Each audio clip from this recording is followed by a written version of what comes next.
Welcome to EPG Pathshala. This is Shutapa Sinha, Associate Professor in the Department of Islamic History and Culture, University of Calcutta, Kolkata. And the paper of today's discussion is under Indian polity, and the particular module that we are going to discuss is the administrative reforms of Alauddin Khalji. In the first lesson under this Indian polity, particularly under the polity of Delhi Sultanate, we have learned about the kingship theory of Ghiyasuddin Balban, and today we are going to study about another important sultan of this period of the Delhi Sultanate. He is Alauddin Khalji, and the learning objectives today is a brief introduction of Khalji dynasty. Then we will know about Alauddin Khalji and his time a little bit.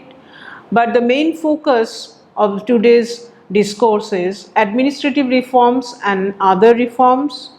What are the measures that have been taken for administrative reforms and allied aspects of administration, and views and assessment of the historians about Alauddin Khalji's rule. Now we can have a quick look at the map of the India during Alauddin Khalji's period, dynasty, which is definitely bigger.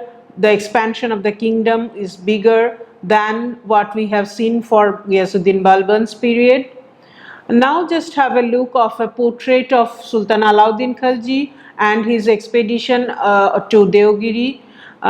Actually we all know that Alauddin Khalji is the first sultan who conquered and looted part of South India, that is in Deccan, Maharashtra region of present day, that is the Deogiri, and looted the entire state and came back. And after that particular plunder of South, the coins, the number of coins production by Alauddin Khalji increased in a huge number.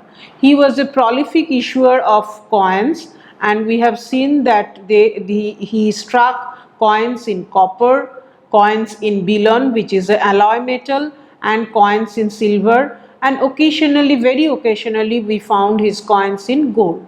So there is a kind of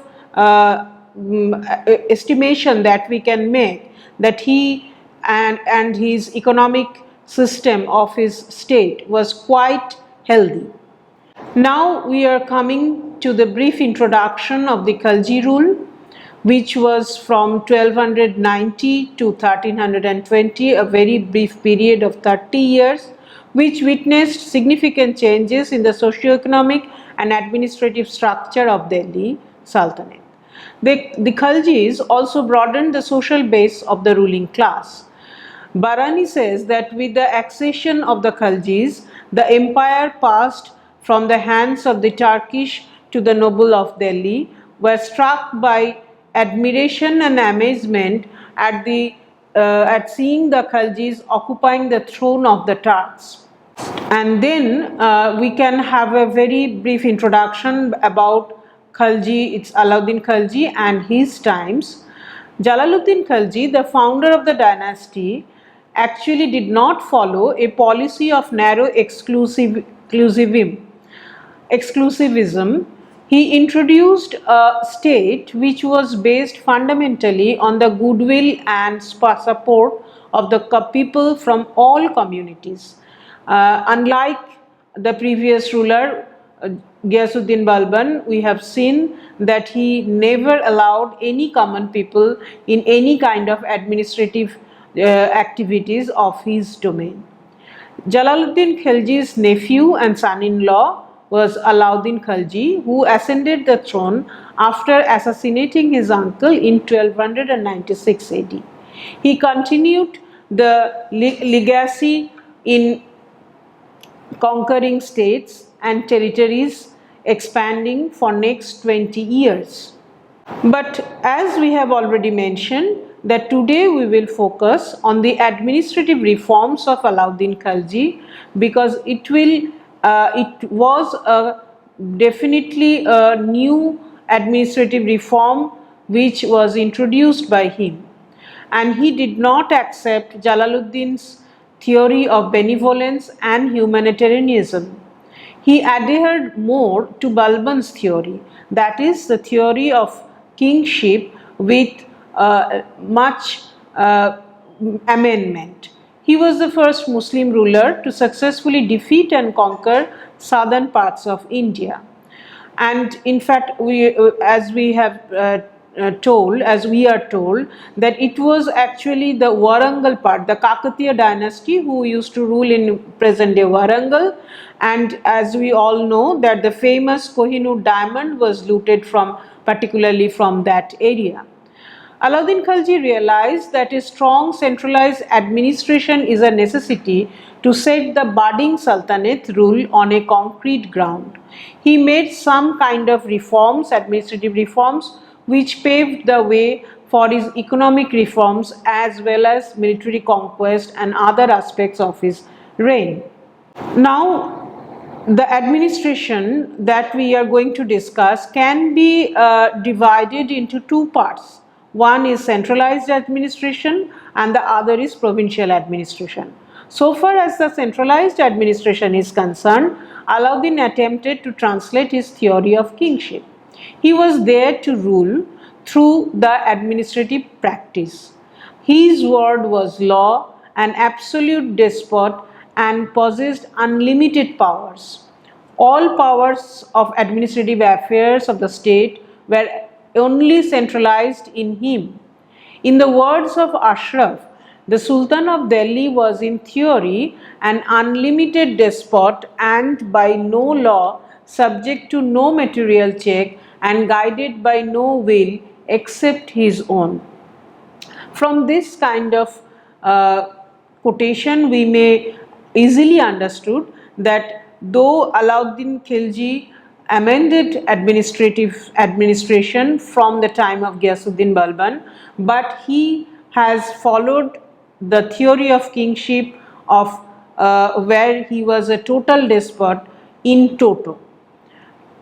In this regard, we can also have some other views of the historians, and where we can see that the administration was actually free from the influence of the ulema, because Alauddin Khilji thought that so far as the administrative part is concerned, ulema, the views of the ulema are not necessarily to be taken into consideration. Regarding this, Dr. Ishwari Prasad says, Alauddin was opposed to the interference of the ulema in matters of state. Barani also stated that Alauddin was convinced that matters concerning the state and administration were independent of the rules and orders of the Sharia. And according to Alauddin himself, quote, I do not know what is lawful or unlawful according to Sharia. Whatever considered necessary for the state or for its welfare, I decree, unquote. That means Alauddin actually tried to impose whatever was necessary for the benevolence and welfare of the state. In this regard, we may keep in mind that to the extent he can even ignore the rule of Sharia if necessary and if it is for the welfare of the state. Role of ministers. The Sultan appointed trusted ministers to assist him in the running of administration. In fact, next to the Sultan was the Wazir post, who was both a civil and military officer, and he used to have he was quite powerful among the ministers. We can also mention about Amir-i-Kohi, who was in charge of agriculture, Shahana-e-Mandi, who was in charge of the market, Diwana-e-Ribat, who was looking after the markets, and so on and so forth. Now we are coming to the system of the provincial administration, where we can have a look of the provinces. What are the provinces which were under the control of Alauddin Khalji, and there are almost 11 provinces, namely Gujarat, Multan and Sewan, Dipalpur, Samana and Sunam, Dhar and Ujjain, Jain, Chittor and Chanderi, Badaun, Awadh and Kara. And obviously there are the in charge of each and every province who were known as the governors deputed by the Sultan himself, and they were almost like the kings in miniature. They had to obey the orders of the Sultan. They had all executive, legislative and judicial powers. Besides these provinces, there were some other smaller states and towns, and Alauddin used to keep a close watch over local and village administration by himself. So far as the administration is concerned, we will also need to look at the revenue reforms, because without the proper revenue system, a state cannot run in its full strength. So, in the first revenue regulation, which is called Zabita, we find that it was concerned about the measurement of the land. There were different kind of units of measurement of land, and namely we may mention that Biswa, which is actually 1/20th of a bigha, and Paimash, which is a unit of land tax measurement. The first one, Biswa, is the unit of measurement of land, and Paimash is the unit of measurement of the land tax. How much tax one has to pay for a particular amount or particular measurement of land. Interestingly, Khut, the peasants, Mukaddam and the Chaudhuris, all of them had to pay the equal amount of land tax as of the other people.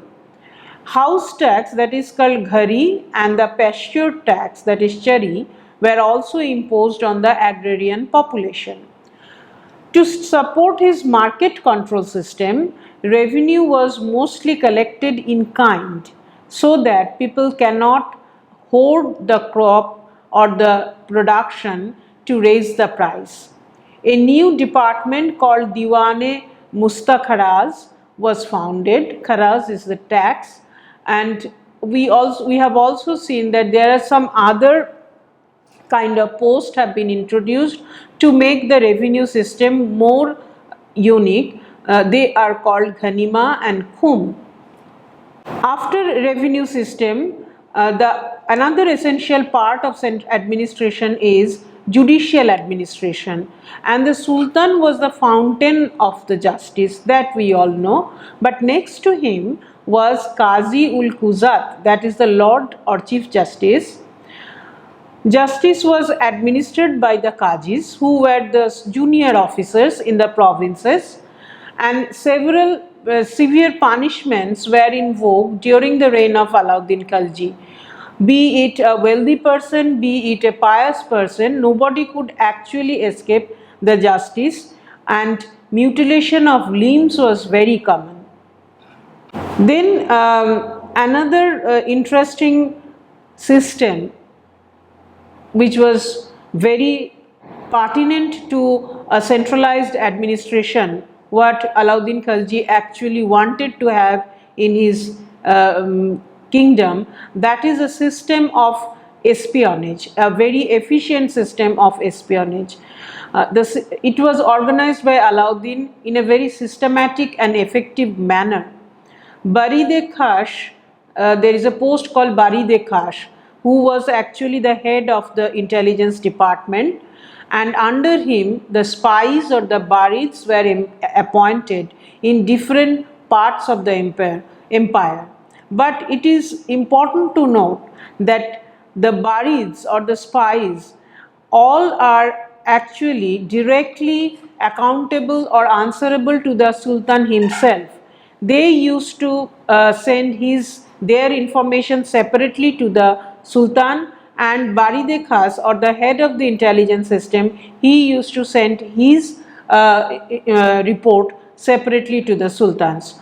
So thereby there was a very impartial system of espionage, and so that the sultan could keep his direct control and very efficient control over the entire empire. According to Ziauddin Barani, no one could starve without Alauddin's knowledge, and whatever happened in the houses of the Maliks and Amirs, officers and great men was communicated to the Sultan directly.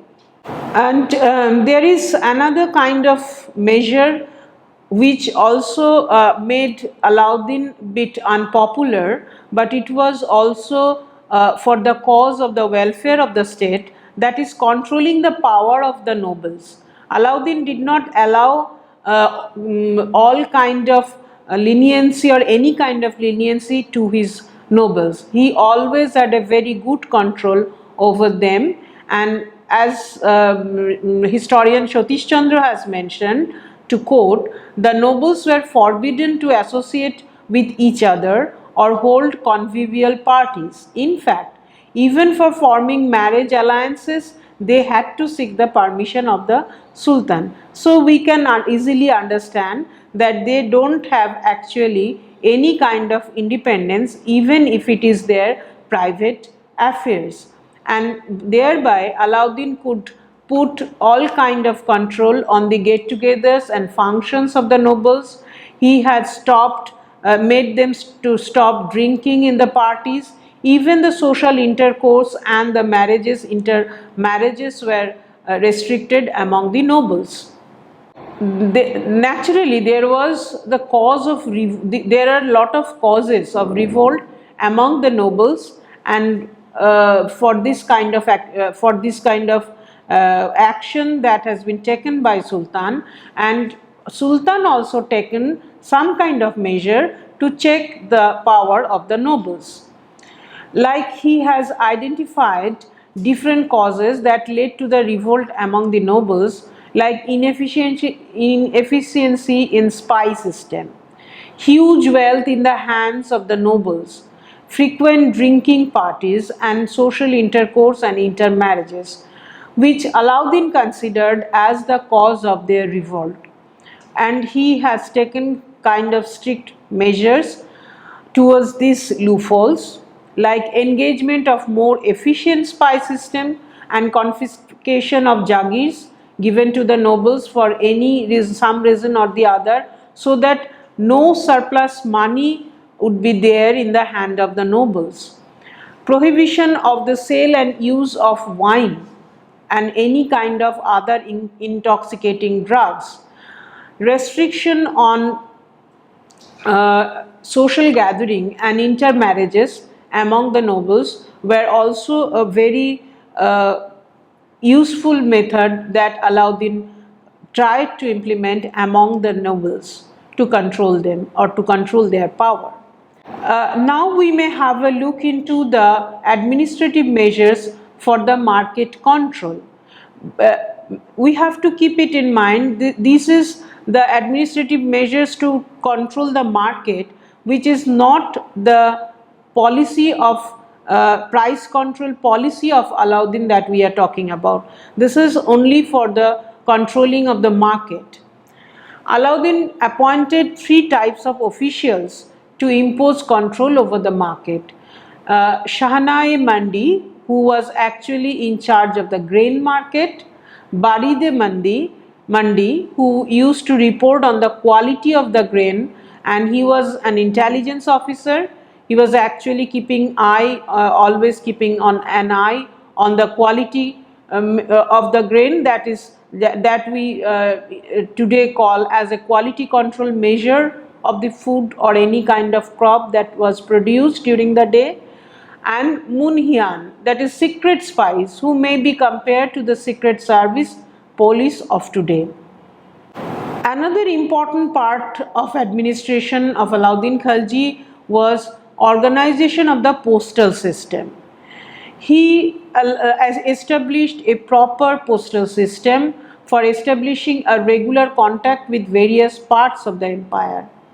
In his book Dr. H.C. Verma mentioned that the Sultan Alauddin posted several horsemen and clerks in the news posts so that the posts would be more, would be quicker in those days. From the accounts of Ibn Battuta and Barani, we came to know that postal system was in good condition during Alauddin's reign.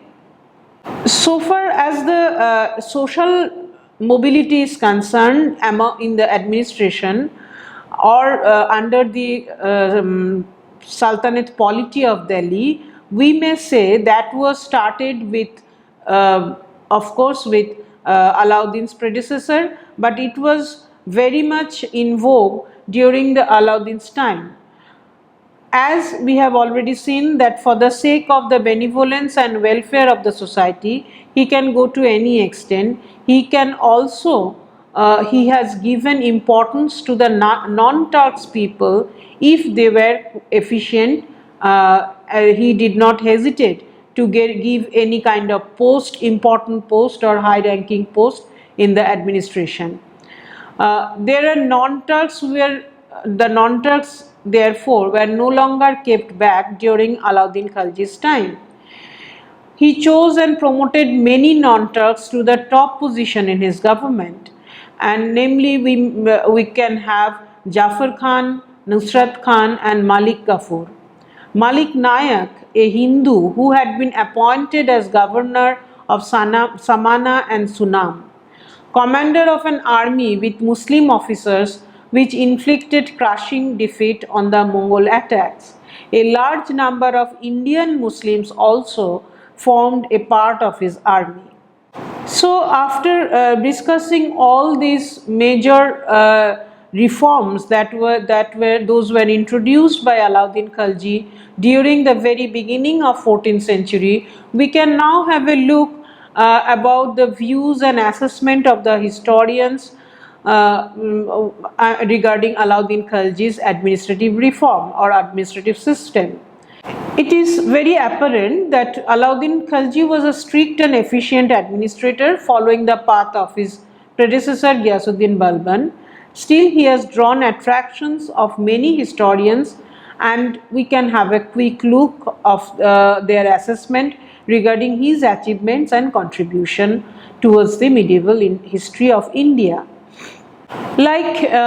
First we can start with what Firista have said about Alauddin. He has praised Alauddin's law and order as, within quotation, the traveller slept secure on the highways and the merchant carried his commodities in safety from the Sea of Bengal to the mountains of Kabul and from Telangana to Kashmir. So this is virtually what Ferista have mentioned about the security system and very good and well controlled administrative system during Alauddin Khalji's. People can move to anywhere without any kind of fear in their mind, and he has also mentioned the limitation or the boundary of the empire, that is from Sea of Bengal in east to the mountains of Kabul in the west, and from Telangana in south to Kashmir in the north. Modern historian like A.L. Srivastava concludes that a balanced view of Alauddin's work and achievement must give him a high place among the rulers of Delhi during the medieval age. Like Elphinstone mentioned, the rule of Alauddin was glorious and he was a successful monarch who exhibited a just exercise of his power. Most of these historians actually found the positive side of Alauddin Khalji's administration, as he has recovered or retrieved the Sultanate from a complicated situation. Stanley Lenpool also commented that though he might be wrong-headed and disdainful of the law, but Alauddin was a man of determination, and that determination made his time or administration a strong base in Indian history. K. S. Lal states that from nothingness he rose to be one of the greatest rulers of medieval India.